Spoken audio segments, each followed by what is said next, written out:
Okay. I'm also going to start the conversation now. Okay, Yeah. we're live.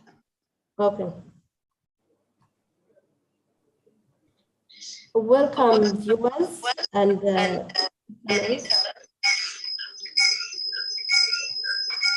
I need first to reduce the volume here and continue. So you're welcome to this spaces discussion. The discussion is also on Facebook and YouTube on the Alliance for National Transformation page. And our guest this evening is Honorable Paul Mwiru. Honorable Mwiru is the former MP for Jinja Municipality East, who represented Jinja East in both the 9th and the 10th Parliament. And in the 9th Parliament, he deputized the two chairpersons of the Public Accounts Committee then, and his committee for a lot of investigations and probes that were significant during that time. Honorable Mwiru is also a member and a leader in the Alliance for National Transformation. And in this discussion this evening, we talk about politics. He has a vantage point of having been in Parliament for the 2 terms he was in Parliament, and having played those big roles that he played as an FDC member then. And then also he is an opposition politician who also would have a lot to say about the politics and what is happening in the country now. Before we go far, I wanted to start by clarifying about the posting I put on Twitter yesterday when I was announcing this particular discussion. I got a lot of questions about it, and because people said, why are you calling him the legitimate current MP? So, and the context was in that tweet, but many missed it. But I was saying that considering that even in the previous 2 elections, in the previous 2 elections, I mean, the previous terms of Parliament, Honorable Mwiru won them from courts of law, both in 2011 and in 2016. And in both occasions, the courts had found his opponent, what's the word?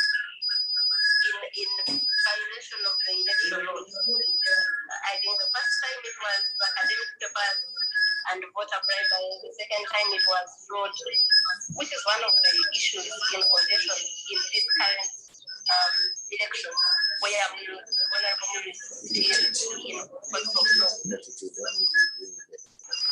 I just needed to clarify that. And I would like us to start from that point, Honorable Mwiru. That on 2 occasions you have gone to Parliament through courts. And that, the question I want to ask is, the electoral laws that allow the laws to stand again and again, even stand in a by-election, and participating in this election, and it is the same thing. I don't want to talk about the court case, but I want us to talk about that general issue that you have a parliament that you say people do not see that as a problem. What is your view of that? Thank you, Agatha, and good evening, viewers and listeners. First and foremost, I did not go to court to Parliament on both occasions through court.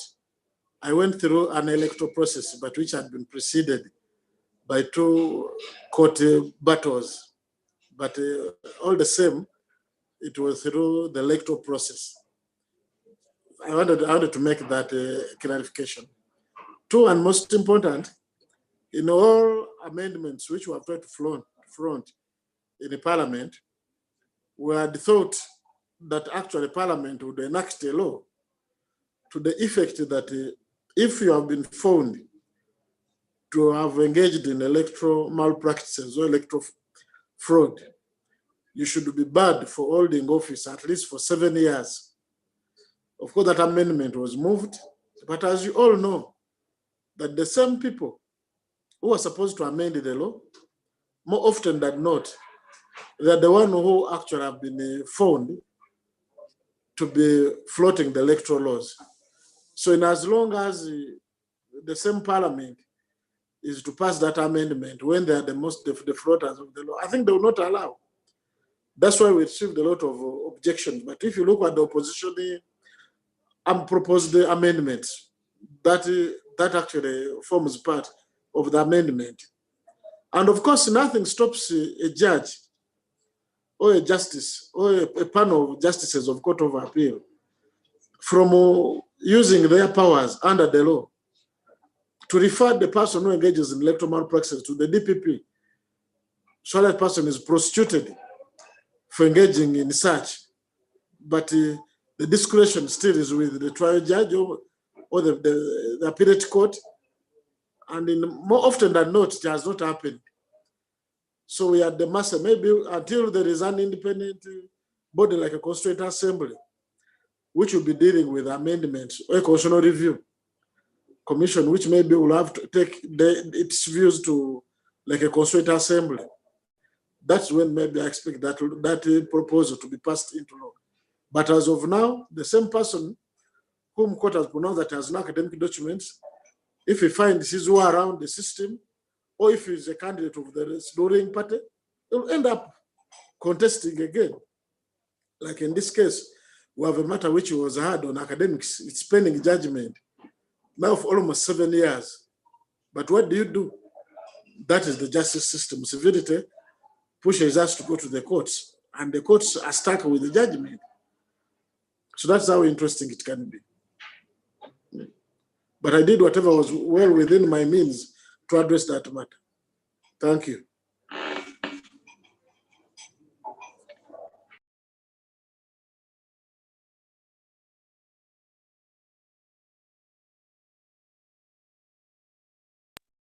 It was a matter of, it is strange that you keep dealing with the same, and we know the by-elections we've had in the past and the cost of, you have a by-election, you have an election, and because people have not followed the rules of the game, you have to go through another by-election.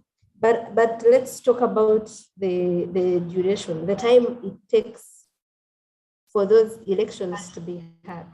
I know a case where a by-election was not had until the term of the parliament ended. It must have been the case of Katolvama, I think. And now we are almost 2 years into the tenure, no, 1 year. And you have so many cases, including yours, that are still not being disposed of. What does that say about the timeliness and maybe the eventual need and use of by-elections and the courts in this country? First, I want to say that the electoral laws as they provide timelines within which the election petitions must be disposed of. Of course, the challenge we get is that the government, the ruling government, since it presides over all the arms of government, they have abused those timelines. In a sense that, for instance, let me start with the election petitions at Court of Appeal. Time is of essence, as you know, but even when it comes to giving resources to the judiciary to expeditiously dispose of the election petition, the executive has played the ball by not allowing. Yes. Thank you. Yes, what I'm saying that when you look at the electoral laws, they provide for 6 months within which to dispose of the election petitions. But of course, the judiciary has also been a victim in a sense that the executive, which is supposed to release money to the judiciary, they try to delay for some time so they eat into the time of people being in, those who are not qualified to be in parliament. And to me, this should be a given. It is in the interest not only of the petitioners, it is in the interest of the entire country, because the petitioner has an interest in the petition. The state must have an interest, or it has an interest in the petition, and the public. So when someone goes to court, it is purely to ensure that the governance issues are streamlined, so that we live in a country where people respect the law, but where people try to bend the law to take advantage. Because people have been always arguing that, you see, like I'll give an example in the previous election, when we went for by-election and it came out, because the previous one, it took almost 2 years for me to go back to parliament. So the election petitions were in the court for 2 years. And I commented in one forum that, you see, this is going to cause electoral violence in the next election cycle, because people will know that you go to the electoral process, even if you have not won, like in my case, someone will pay the electoral commission money and they will declare him. Then they will tell you to go to court because they have the army, they have the electoral commission, they have been appointing them, they have the money. So at the end of the day, the voters whose right is to cast a vote after every period of 5 years to determine who governs or leads them, that right is taken away in that direction. So the question of time, I think for me as a litigant or as the voters, we are not at trial. We have been vindicated that we observe the timelines, we went to court. The courts have their own timelines which dispose of election petitions, and the public is watching. Because let me also make this very clear. I've been talking to colleagues, even the lawyers, that, you see, when you're supposed to do something in a particular way, and you don't do it in that particular manner or that particular order, then the public stops respecting the process, because they will say, okay, this is what happens even when you go to court. So is it necessary to go to court? Because now the judiciary has been grappling with people who have taken it, made it a habit to engage them, even on their own judgments. But it said they must investigate. Why have people moved away from the conventional way of addressing grievances, the procedure or the court system, to such a methods? It is these delays which they must actually deal with. The other, they are established by the Constitution, because judicial power is derived from the people. And that power must be exercised in accordance with the will and aspirations of the people.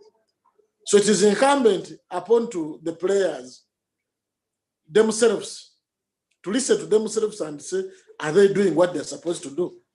Because if we don't do the correct thing as a country, we're on a time bomb. Because time is going to come when people close out on this process. Well, even this process, I'll give an example of myself. This time around, I said, I'm not going back to court. But they brought the military, the police, they threw my people out and they indicated someone who did not win. So it became very challenging for me as a candidate. I was saying, look, I'm tired of court business. But what do? You have won, you have the results that you have won, and they've indicated someone who has not won. So it becomes as challenging as that actually you must find a way as a leader to challenge some of these injustices. Otherwise, it will become a method of work. Why must we challenge this? You saw what happened. They came and did it in Ginger. Then they went and did it in Kayunga. Then now and I think it is going to be a known method now, that whenever there are elections, you don't bother with the looking for votes or with the outcome.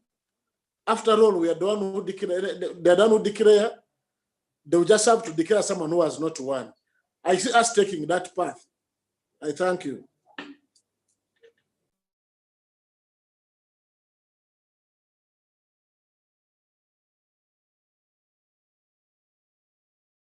My next question is, what does this say about the legitimacy of the elections we hold? If in every election we find that a significant number has been challenged, and last elections in 2016, for example, we had quite a number of by-elections. And what does it say about the legitimacy of the elections we have?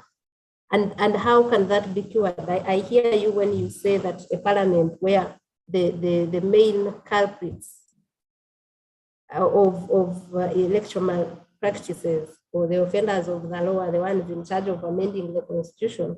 But is there any other way we can deal with this and the way it erodes the electoral commission and the electoral process of its legitimacy?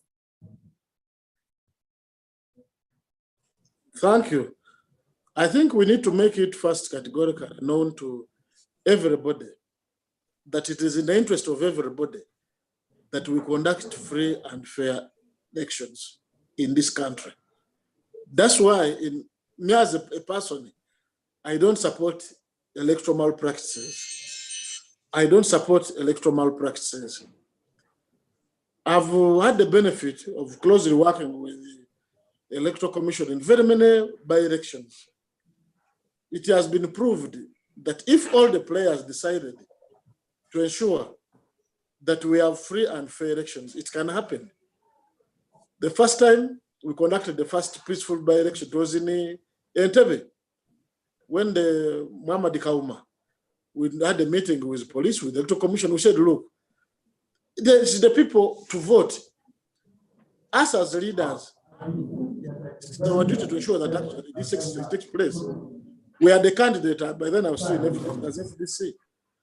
But when we lost to Kauma, there was no basis of complaint, because you see, we participated and Kamagana did the majority vote. The problem starts with the ruling party to think that their support is waning, and therefore they must use violence, they must use bribery to ensure that actually they subvert the will of the people. That is where the biggest challenge is. But that way of doing things, it impacts on the quality of leadership in the country, and even the morality of leaders. Because I know of many now who are saying that, no, the next election, you have only to win the primaries. Because with what we saw in the Jinja and the Kayunga, once you won an NRM ticket, they will declare whether you have won or you have not won.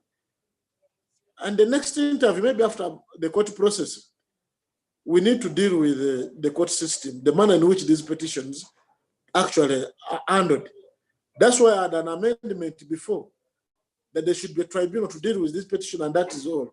So that people don't waste time in the court, and someone who has not won is not actually sworn in as an MP. These are matters which we need to actually extensively discuss. But it is important and incumbent on every Ugandan to ensure that we have credible electoral processes, because it is only through these processes that you deal with governance issues. I thank you. All right, Honorable, let's leave elections and by-elections for now and talk about the ANT. There has been talk that you lost because you left FDC, which was ensuring your win in your constituency, and stood on the ticket of the Alliance for National Transformation, which did not get a single MP in Parliament. Do you think that is true? And also, what influenced your choice of party to go this time? First, of course, I've been hearing those unsubstantiated statements. Of course, they are not true. They are false and unfounded. To start with, if FDC was ensuring my win, they are the candidate in the race. who got 300 votes. Other parties, like NUP, it had a candidate in the race. We were over 8 candidates in the race, but I won that election. It would have been a different matter if this had won that line of valuable water. It's not true. Actually, if you want to know, I got over, because if you look at the margin, actually the FDC candidate did not even feature anyway.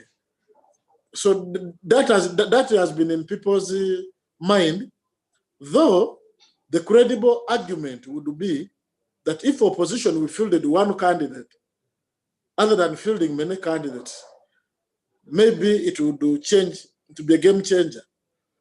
Because if you add the votes of FDC, the 300 votes, then the 700 of NOP, and then maybe the independent, the 1,500. If I'd got those votes, maybe it would be difficult for them to cheat me in that regard. Maybe. You understand? That's what makes some sense to me. And of course, people have been talking without looking at the statistics. But the only way of resolving that, they have to look at the results. That I was number 1, NRM was number 2, number 3 was an independent, number 4 was NUP. I think then number 5 was FDC. So that argument does not arise because it can't be sustained.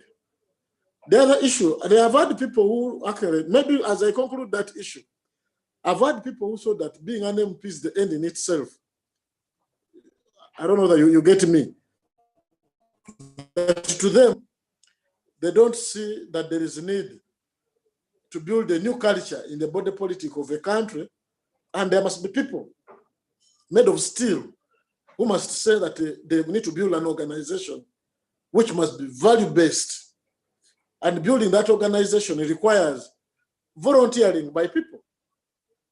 That's why I'm among those individuals who chose, because I went to ANT by choice, who chose to say that we need to form an organization which must walk the talk, and that organization must be value-based. That's why when you look at Alliance for National Transformation, we are an organization which is value-based and very distinguishable from all other political organizations because we have the core values. One of the first one is godliness. The second one is respect and honesty, because we respect people, even when we disagree with you. That's why you don't hear any ANT member insulting anybody. It is fashionable and very plausible that when we insult or abuse people, our body politic can look at you as a hero. But you see, as ANT, we know that leaders don't go to that level. By the time you go to that level, already down is oversaturated by people who can abuse. So if a leader takes that direction, then there would be a very big problem. So I want to say that the other issue is the zero tolerance to corruption as a value we espouse in Alliance for National Transformation. So it was a group of people who looked at the body politic of a country and said, I think we can start politics which is value-based. This does not mean that we don't respect other political players. We respect the FDC, the way they do their politics, because that is their choice. We respect NUP and their politics, because that is their choice. In other words, we respect all opposition political parties, players, and we would actually look at NRM as an organization which we don't agree with in terms of the way they do their things. And that's why we put all our energies to ensure that we get it out of power, we take power, and actually lead the country. So that argument of why did you leave other political parties, why did you join, and it is because we believe it is possible that we can have value-based politics, so that there is an alternative to the body politic of a country of now.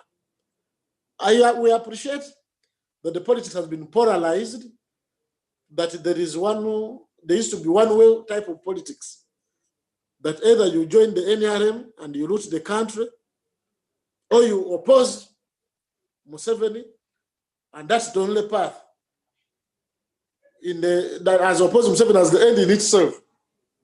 Because for us, we know that Museveni anytime may leave power, but Uganda must stay, and we have to have an alternative to the body politic.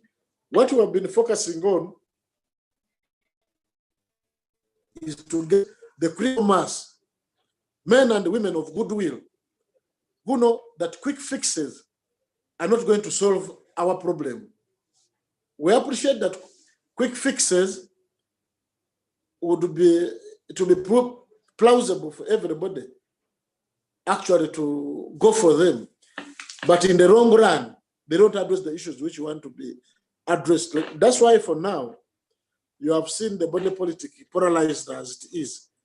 Everybody would be looking at ANT as a party to give a new hope to the body politic of the country. In other words, it is only ANT to sanitize the body politic of Uganda. I thank you.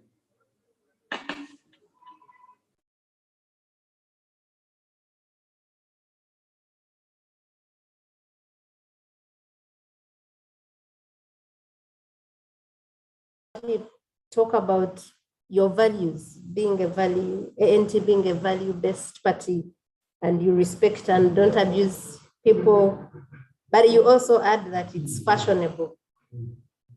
What if that is the reason you have not yet attracted so many followers, because you are not doing what is fashionable? How do you strike now that balance and stay with the values that you espouse here, and still get the critical mass that you are looking for to effect change? Thank you. I think none of ANT member is about to be tempted to the politics of abuse because it's against our value system. That's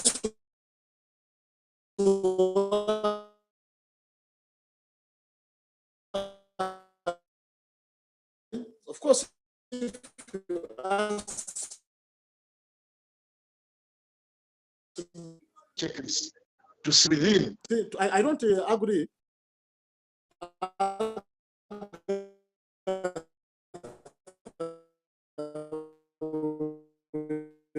You and other people who think that the majority, we have no option other than playing ball with that type of politics. To us, ANT is not an election party. That's why that has been confusing many. That we were only formed for the purpose of winning an election as the end in itself. That's also not true.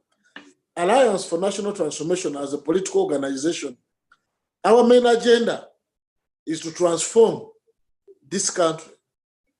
But this cannot happen overnight.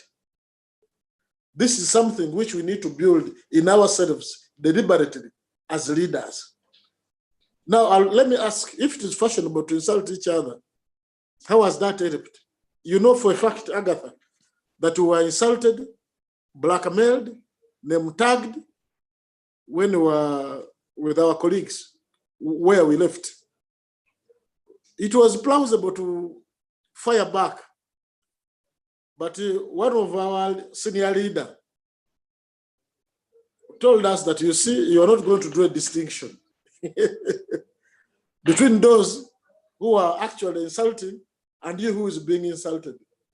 And Agatha, I have a bet. Even those guys, those who used to insult us, some of them were insulted out of the same political organization, because that became like a method of work which became acceptable. You understand? Because if you look at the space, the way it is, why even we don't think that it's fashionable for us to participate in that direction? It doesn't increase membership. And even if there are members who wanted to join us, arising out of trading insults, I wouldn't think that those would form part of the group, the critical members we are looking for. We are building ANT consciously and deliberately looking for the critical mass of people who know that Uganda deserves better. And therefore we can do politics without insulting each other. Because you see, we need to make you understand that it is your duty as a citizen to participate in the body politic of a country, because it's about governance. If you shy away from politics, Parliament is going to determine a tax which is going to impact on you. Government is going to come up with a policy which is going to affect you. So unless we collect governance issues, then even our trajectory as a country will be affected. Because if you look at government, for instance, you know that we have a vision 2040, we have a national development plan, and every political party which campaign shows you that they want to implement that. But where is the U-turn? There's no political party which tells that when we come into power, we shall be corrupt or we shall violate human rights. They all talk in the positive. So as we talk now, we call upon every right-thinking members of society to join us as we form a critical mass to influence opinion and to influence the body politic of the country. Because some people are even asking that we don't see your party doing any activity. We're not in a rally. Well, that you see, what we are doing is conscious that we want first to get to deal with the question of leadership. Because even what you see leaders insulting each other, these are leadership issues. Because at the end of the day, you will tell me that you want the opposition to unite. But the people who have been insulting each other, abusing each other, how are they going to sit and agree on anything and then they execute it? So we have positioned ourselves as a political organization which is credible, with credible leadership, that actually we only want the public to trust us, join us, we quit a critical mass. You have a duty as a Ugandan. I thank you.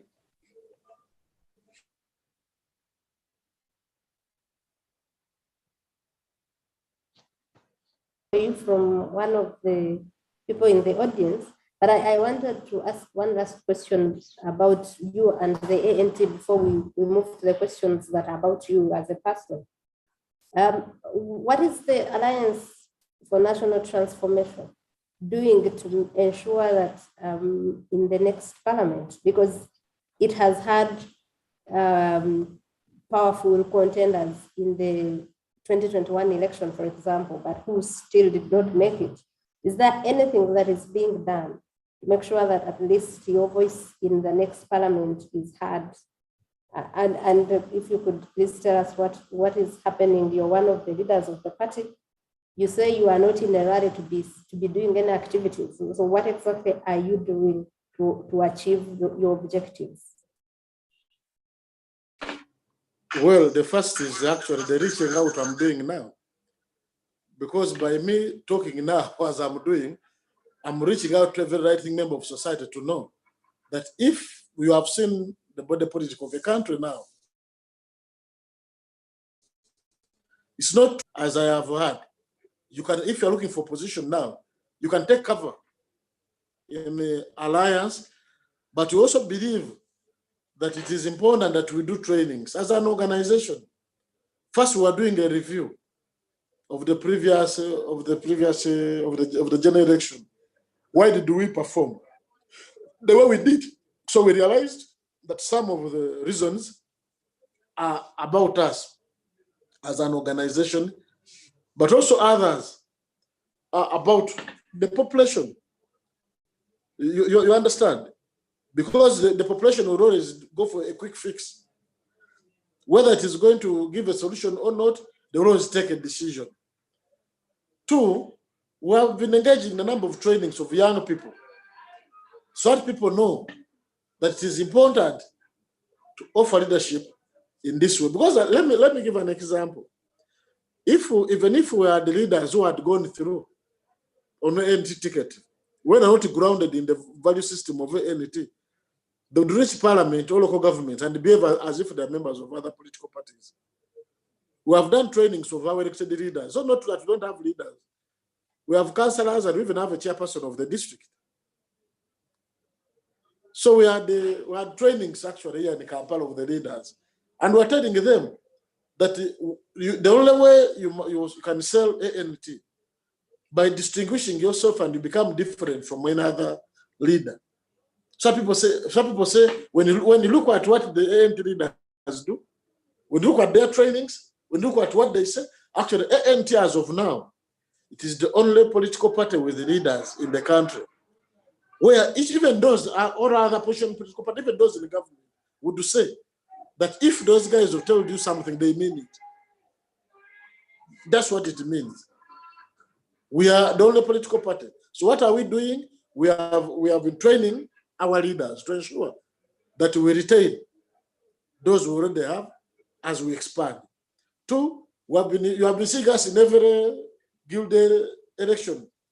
We have been trying to use our structure, but also as a political party, we are in a plan to roll out activities for purpose of having an elected leadership from the grassroots to the top. So all those activities have been taking place. Thank you.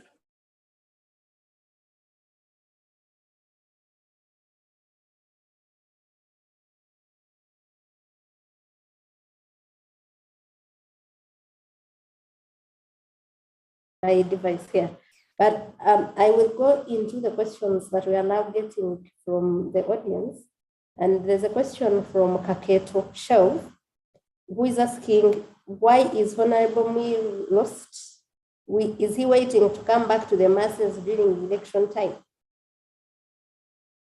That's the question we have. I request the rest of our listeners to send in questions if you have any for Honorable Mwiru, and we go through them before we delve into the other matters, political matters that are arising in the country currently. Honorable Brother Kaketo, thank you for the question. The question seems to be general, because I don't understand lost from where. Of course, apparently I'm in court, and the battle is in the court. That's where the front line is. So I would actually appreciate Kaketo, my brother Kaketo, and others, if they can mobilize support spiritually, financially, and morally to ensure that we push this battle, because it is on. But I am on the front line, only that maybe before you used to hear me and see me all through. But apparently, because I've not been having a platform to do exactly what I've been doing, I've been offering leadership within the party. Thank you.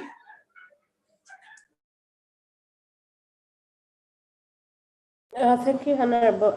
I have not gotten any more questions from the viewers and listeners. I think if they are there, Cynthia is going to send them to me. But let's now go to the events unfolding on the political scene. We can start by the censures in Parliament, the opposition walkout. You have been in Parliament. You were in Parliament for 10 years. And you know the limitations of the opposition.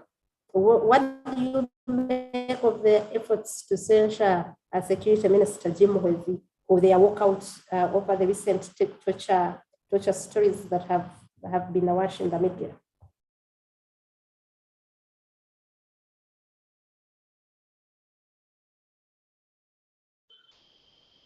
Our people need to be, yes. if you cannot talk about torture, censure without talking about censure motion. When we talk about censure, we must talk about torture. Because the motion, as I understood it, it was about censuring Honorable Jim Mwiru as a holder of a docket which is somehow connected to security, and the people participating in the torture, these are people holding government guns. But to start with, when you go at in our constitution, chapter 4, it is dedicated to fundamental human rights. When you read in that chapter, the Constitution tells you that those fundamental human rights under the Constitution are inherent. In other words, they are accrued to us by virtue of being born. They are not granted to us by the state. The law imposes a duty on the state to ensure that there is enjoyment of those rights. That's why, when you're on reading of the law, it even creates circumstances under which those rights can be taken away, but through a formal procedure, through a court system, or through a due process of law. What we are seeing taking place now, I think it is an overthrow of our constitution, and in particular of chapter 4 of the Constitution of the Republic of Uganda. An attempt by the members of parliament to censure the minister in charge, to me, is a message to many and to the minister himself that he has been supervising these human rights violations. When government collapses, always, there are people they arrest. Most of those who superintended over the violations of that nature. So yes, I want to, in a way, commend those members of parliament who came up send a message that human rights violations cannot be condoned by any right-thinking member of society. And for those MPs who refused to append their signature to the motion, which wanted to create a debate on the violation of human rights, I think, with due respect, it poses a very big question on their competence in terms of being leaders. Because it's like they are condoning these illegalities, and at the same time giving a leeway or leverage to those who violate people's rights to continue doing so. Because who will touch the violators? Nobody. You understand? So to me, the motion is welcome. The idea that it didn't carry the day, to me, doesn't worry me. Because how can a member of parliament who was elected to come to parliament and debate, fear debate? Actually, they are trying to litigate themselves out of business. They would have allowed the debate. So that the movers of the motion adduce evidence in the parliament to show that there were these violations. As to whether they would censure Honorable Jim, to me it would be a different matter. But to still for debate leaves a lot to be desired about the character of the people themselves. Because we have been condemning violations across the board. So when they violated the rights of the mayor of Kamweng, we didn't say that this one is NRM, so therefore we looked at him as a human being. Because human rights are universal. They cut across. So I think, to me, on that motion of Honorable Jim Mwiru, vis-a-vis the subject, I think Parliament cowardized, in my view. Yeah.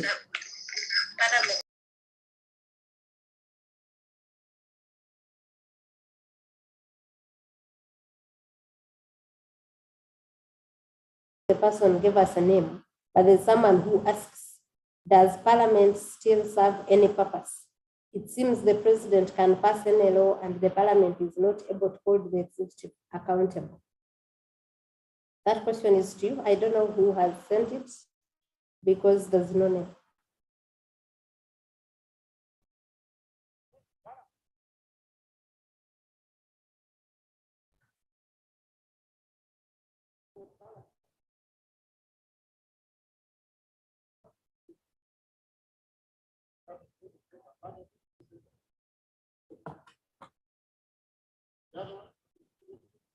In the best interest of the people. That one we are waiting because some members are supposed to come up with private members' bills. The other one is the appropriation and the oversight. So because Parliament must appropriate money and must do oversight on what has been expended, to me, I see the relevance. But it is now up to us as the population to determine whom do we take to Parliament, who becomes an MOP. You understand? Because if the masses engage in the politics of economic foolery, of giving out money, what soap, and then those people buy themselves into Parliament, I don't think you deserve to question them and say, are they doing that? Many of them think they paid and they don't owe you anything. They're waiting for the next round of business. That's 2026. So you'll have the money to question them when they have come to buy the vote. My challenge, all this may would be on those who are elected for by the public. But when they came to Parliament, they forgot who is the employer, who are the voters. I have a departure on that. I thank you. We have more questions from the listeners and viewers. And the next question is what your view on Parliament or government spending a lot of money on taking Honorable Olanya to Germany for treatment. Is it Germany, but wherever he is for treatment?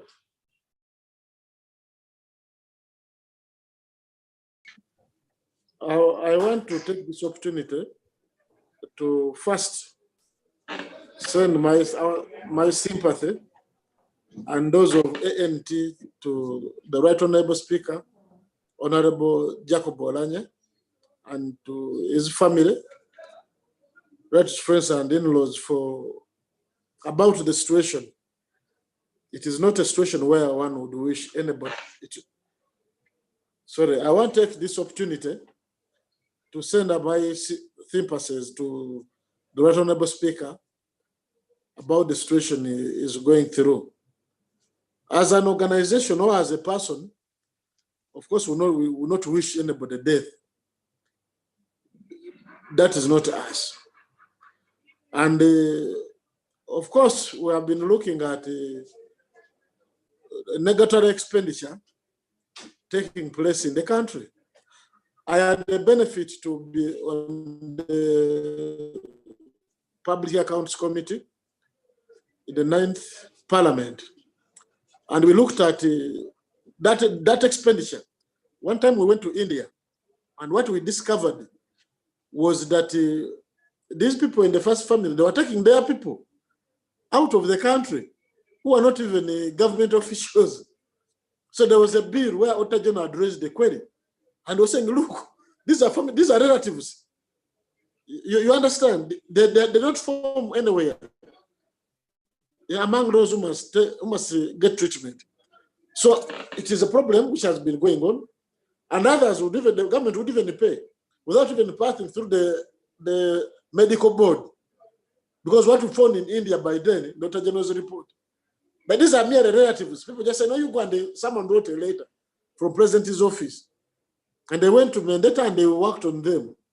There's an hospital called Mendeta in India, which used to treat Ugandans.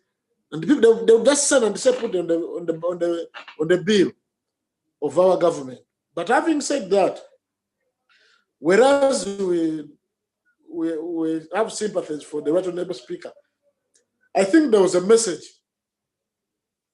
to government, to leaders, and most especially the MPs and the members of the executive, because the ceilings are done by the cabinet. Parliament appropriates money. What the public is saying, that if you are to take 42 million people out of the country, you need over 44 trillion or 80 something, 70 something trillion to go and seek medical attention. What the public is calling us to do is that we need to have state-of-art facilities in Uganda. Let me say this. I was in the 10th Parliament when the Ministry of Health was not aware of the loan which they gave to this lady, the president's friend on Irobo. We claimed it was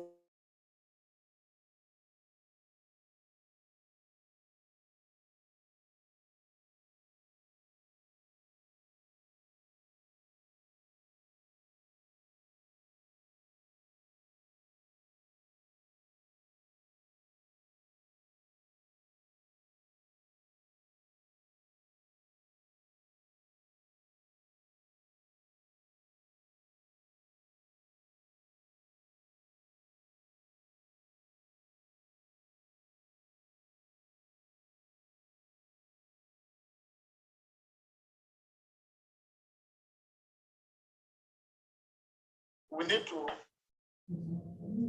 facilitate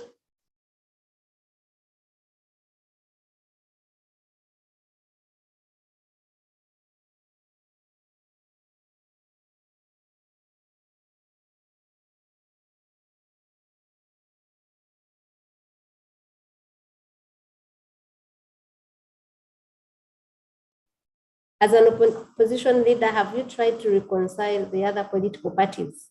Do you think ANT can play such a role?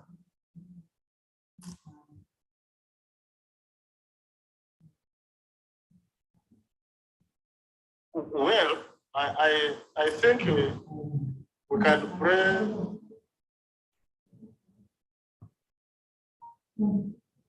What is actually been seeing taking place? We haven't understood what the quarrel is about. It looked like a battle of supremacy. In our view, and I think it is important that all the players understand the danger of engaging in such squabbles, most even in public. I don't think it would hurt any leader to actually, if he has an issue, to call a colleague. I think there's also been an issue of credibility amongst themselves. But it had become, maybe what I can say precisely, that it had become a method of work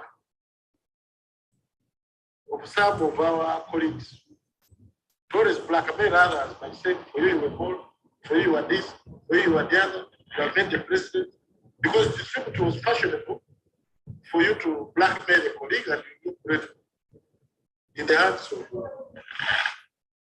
of the population. You understand? Yes, yes. It would be credible that that's how they wanted to claim credibility. But in our view, if requested to mediate, I don't see any problem. At least all players, they trust us, they know we mean well. And we're not envious about any of the groups because it's only ANT. It's only ANT which is with every political organization here in the opposition. Because we speak to them and engage them meaningfully without having any issue with them. So if you're given an opportunity, but you cannot claim that one want to be mediators, they have to choose us to be mediators for reasons that they are comfortable with us as a political organization who have individuals who mean well.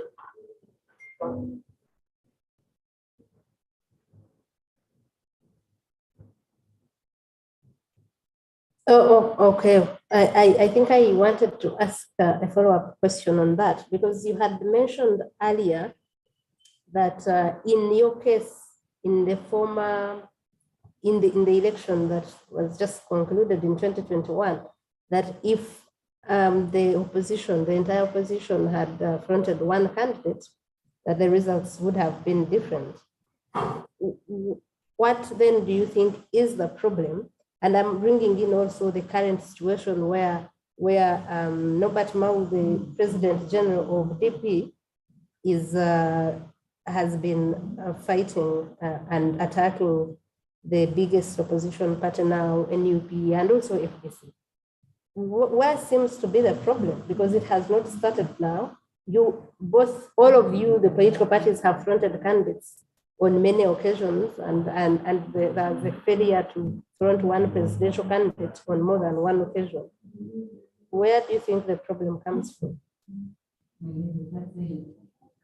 Well, in my view, first there is some element of ego. I'll give an example. I was an opposition candidate in Nigeria. It was in the interest of everybody that the opposition retain the seat in the middle. And distinguished myself for the time I'd been in leadership, that there was no question that I would win that seat for the opposition. That is to start with. Two, there was the evidence apparent everywhere that when I was an MP, I remained focused to the cause. And therefore, I deserved the support of everybody. When they went to the polls, most people, some wanted to fail AFT as an emerging party. They feel that the candidates are against me, and they all insulted me interested. They also attacking the NRM candidate. On the day of voting, like where we had the problem, everybody knew that the military came and killed out people, beat up people. When they went to court, of course, the people were divided.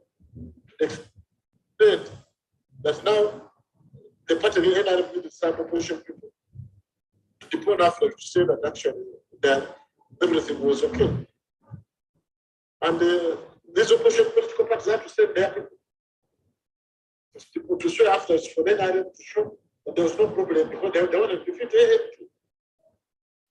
And if you go like in my matter, I have an affidavit of FDC saying they should be okay. They didn't beat up, but yet they beat up people.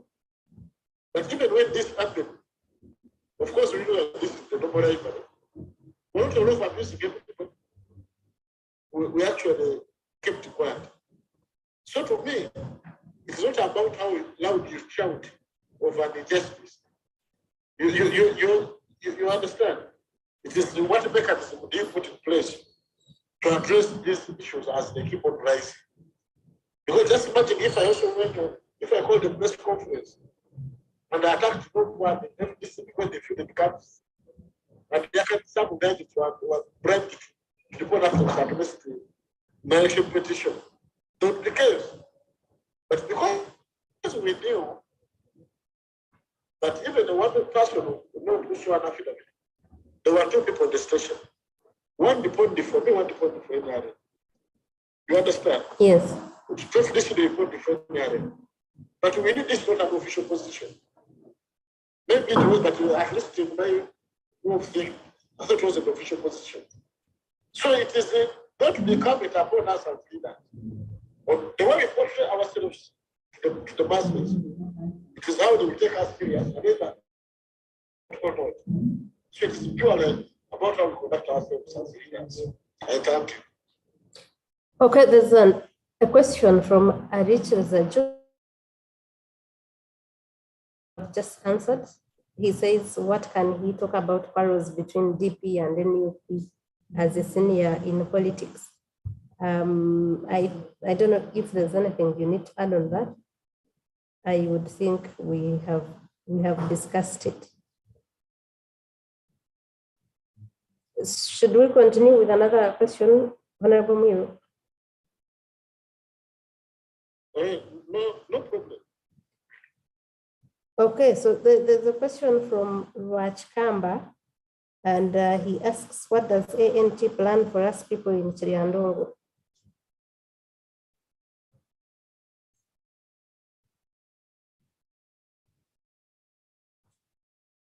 Honorable, that's all the questions. Yeah, thank you. Rachkamba, we are planning we are reaching out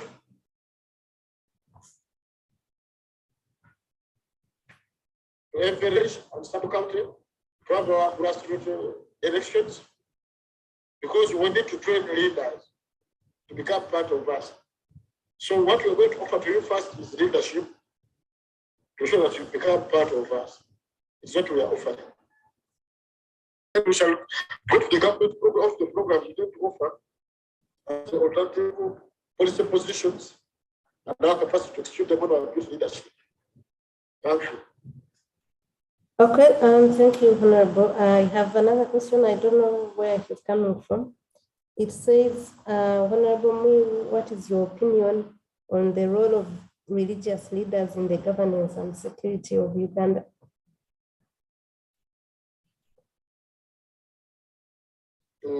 Thank you. Actually, religious leaders, in my view, must take center stage, because where all institutions have collapsed and they have been substituted with the might of one individual,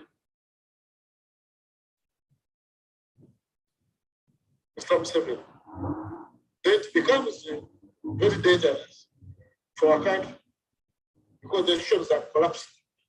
We expect the religious leaders to come out as I would call them, like state keepers now. Because we don't have state keepers, like, because there would be someone at least whom all politicians must listen to when he says, no, this is not correct. This is beyond what is expected. So we expect religious leaders to speak out when some of these issues actually take place. Like I'm happy that when it came to torture, we have heard the voices of some religious leaders about this, though we are also aware that the others who have taken cover, who don't want to lose the relations they have with the current government. But that is not sustainable. Everybody must play a role, because if everybody looked at the survival game and we all keep quiet, we feel being victimized, then there would be no kind to talk about. So it is the responsibility of everybody to speak out when there are issues which need to be spoken about. I thank you. Thank you, Honorable. I will keep the question about the Russia and Ukraine war for later, and ANT's foreign policy, so that we first finish the questions about the Ugandan politics. This one asks, one of Uganda's political parties' biggest problem has been having cult leaders. If FDC has BSJ, NRM has Museveni, NUP has Bob Wine, and it seems ANT also has General Mwiru. How is ANT prepared to be different?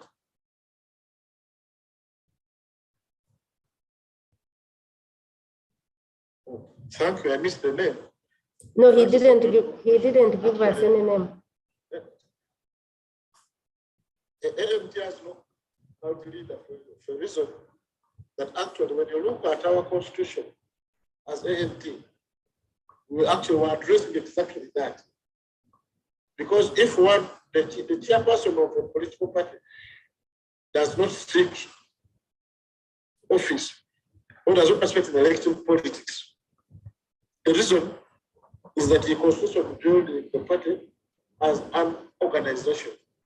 That's why, even when Mwiru protested for president, he steps aside. The acting coordinator of ANT is Honorable Alasso, because we have realized that leaders always compete with their own political organizations. Instead of growing political organizations, they keep on promoting themselves at the detriment of their political organizations. And that has caused a very big problem. Even when they are in leadership, they would wish that they would appoint someone to step in as they have left, they couldn't have been over the political party. And we thought that's what exactly we are trying to live into the band. So that question is, we have the fact that within our constitution that we don't allow godfathers until we make it clear that actually whoever joins as a member, even if today you join, you are the same as Genomoto, as we have no sense of entitlement. We have made it known to every member.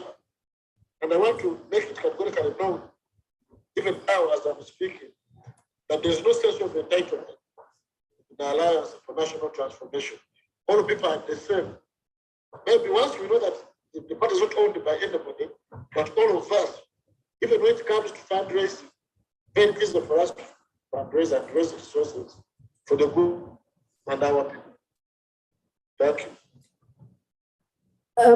Honorable, we have another question from Joe Jackson Baluku, but I wanted to first tell our audience, especially those on the Twitter Spaces, that if there's anyone on the Spaces who would like to ask a question to Honorable Mwiru directly here, you can request, and I will allow you to ask a question. But otherwise, we are continuing with the conversation. I think we should end in the next 20 minutes at most, if there will be no more questions. But for now, let's address the question of Jackson Baluku. And he's asking whether you are planning to come back to your home FDC, because even your Twitter cover still has a photo with you on FDC poster.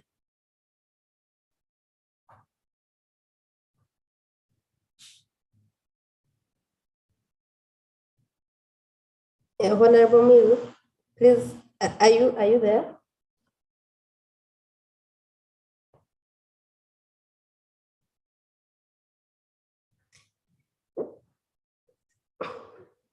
Now, I think Baluku. Yes. I think it was a question. Baluku asked a question that my Twitter cover. I think that was as of then. That maybe might take it. First, I have no hint of turning back because my disagreement are fundamental and relating to method of work. I'm not aware that anything has changed. So really, I have no intention whatsoever in abandoning the right path. I thank you. Okay, there's another question, and I don't have a name where it is coming from, but it is about Uganda's opposition politicians. It seems Uganda's opposition politicians cannot be trusted. It is alleged that some of you meet President Museveni at night, and during the day you pretend to be in opposition. Are you one of these, and what do you think about these allegations? Well, I think the person who has raised the question has fallen prey to the narratives quoted even some by the security system, because those are statements which have been always made by those who want to portray or to discredit the opposition. And I'm not aware, I'm not privy, and my focus, our focus is on building agency. If that's what defines, what defines opposition is the view, meet or not meet with President Museveni, we are very clear in terms of what to do as a precaution. Now, I'm not part of that group to think about. Okay, there was a question I had skipped, but since we don't have any other questions so far, let me ask this question about Ukraine. What is your view on the current events in Ukraine, and what would ANT's foreign policy look like?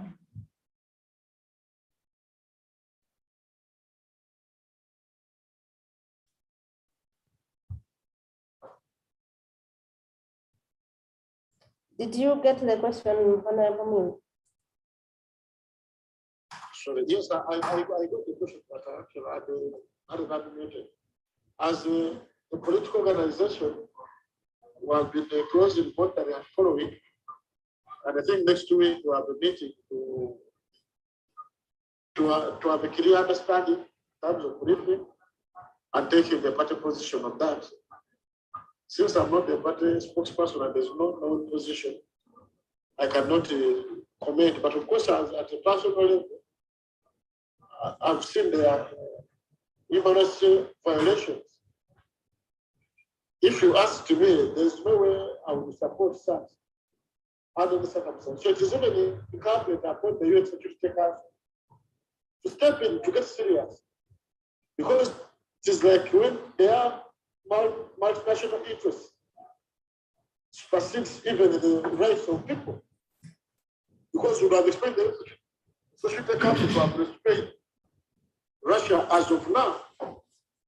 But we have not seen that taking place. So we are waiting to see what maybe the next 1 or 2 weeks to see what action is being taken. What is the sanction? We are promising maybe to post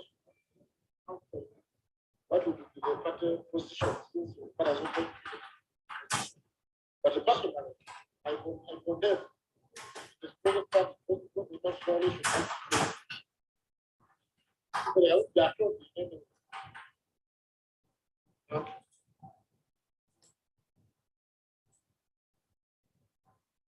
Thank you. I don't think we have any more questions from the audience, so I'll ask you a couple of more questions, especially that we had not talked about the question of the attempt to remove Zake, Honorable Francis Zake, from the commission, the parliamentary commission, and for the reasons they are doing so. If you have been following, what do you think about the issue in terms of MPs' expression both in parliament and outside, but also what does it say still about the opposition and the troubles they seem to be going through, considering that the mover of that motion is opposition leaning, who is also a leader of a parliamentary committee that is for the opposition? Well, what time I told the legislation, one of the presenters asked that what type of level should you prefer if you are disabled. And without the arm, without the leg. And they used to see outright to ask. So to make a victim of torture, because I was in Arua, I was picking up together with another circuit. Actually, me and Honorable Karma came to his rescue. So when I saw the statement, the way it was being made, of course it was very challenging in my view. So when I saw our colleagues in Parliament become business bodies, you understand, most of those from the opposition, when they were actually trying to move a motion against the Honorable Zake, to me they made the entire petition suspect. I don't see how, I do not agree with the reaction of Honorable Zake, maybe the way out of the matter, but to mimic someone, a victim, I think this is a matter which they must have within Parliament.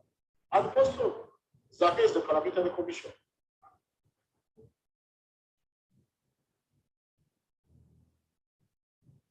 The last time we started, the years that we started before. I think the speaker, if he has he has the power to call any member, so please come to the table. You understand? We have disagreements on the floor. And I want to, the speaker, deputy speaker there, they drive in and go to their chamber and say, every single station place. We need the rear to conduct ourselves in a manner which makes Parliament our workplace. It is the right honorable Speaker Jacob Boland who normally says, no. If they have an issue, we'll talk as members of one party. But we don't conduct ourselves in a way. I'm paying money, and I know this is a matter which can go on. But this is not to be also. In the first Parliament, I was a member of the Rules Committee, and they were trying the Honorable Namugaza. Almost under similar issues. We had this question, but you say, well, please, now I don't know what motivates them. They can modify where they are, what did the women tell their to speak in Parliament? I thank you.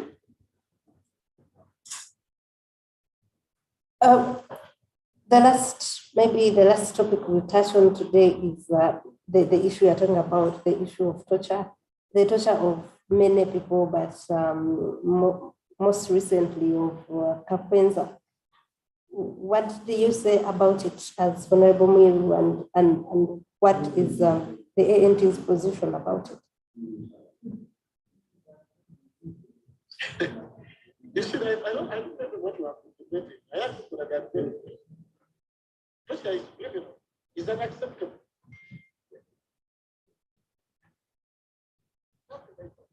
I condemn it to the shortest time possible. No, maybe, Honorable Mwiru, let me ask the question in a different way for us to understand what I'm saying.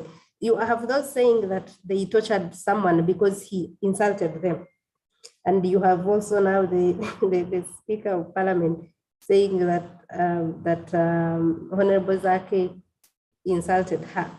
What do you say about those two, that some people think they have a right to torture others because they have insulted them, or to censure them, or to actually abduct and or kidnap or detain them because they have insulted them? I think that's the bigger question I want to ask. I have seen even other Ugandans go on Twitter and say, why isn't anyone condemning what Kapenza said or did to General Muhoozi? What do you say about that? Thank you. Firstly, there's what we call criminal labor. Criminally, they will take more complaint if they so wish. And I have no problem with that process. A due process. All I'm saying is a due process. I'm not condoning in any way what it did if it was culpable. Then for the other one in Parliament, I'm saying which they will finish in the house. You understand? They don't need to waste taxpayers' money trying to conduct a trial of some sort. Because I know to end up with them again laughing and working together. Either way. Thank you. Thank you, Honorable. Lastly, as we close, since I don't see any more questions from the audience, is about the bill that the Honorable Mwiru wants to bring in Parliament, which is still about the people not offending others or not insulting them, to censure media and its usage. What do you think about that? Is it a law that we need? And what does it say, or what are its implications for the freedom of expression that the Constitution provides for? In my view, first I've not looked at the bill. And it will be unfair to comment on the bill. I'm not going to have done the general debate. But gagging people will not be the best, in my view. Hold on. It will not be the best, in my view.